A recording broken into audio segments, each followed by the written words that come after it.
Make sure to set up your tablet or computer near your keyboard so you can follow along.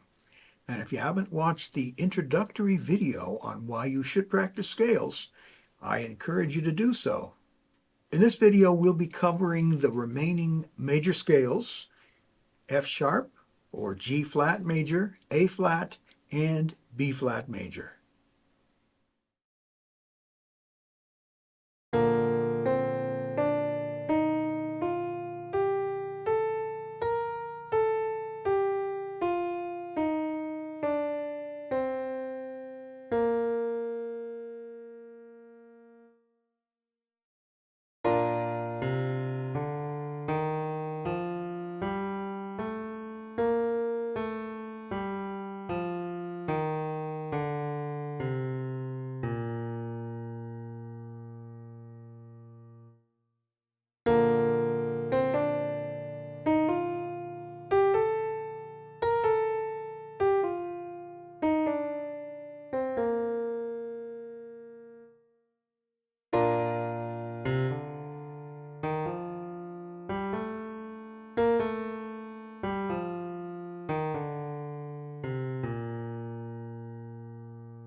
Thank you for taking the time to work through these scale exercises. I admire your perseverance, and believe me, you will see the benefits. Please like this video. This will enable YouTube to recommend it to others. And if you have any comments or questions, leave those in the comment section below, and I will be sure to respond. Don't forget to subscribe if you haven't already. That also helps the channel a lot.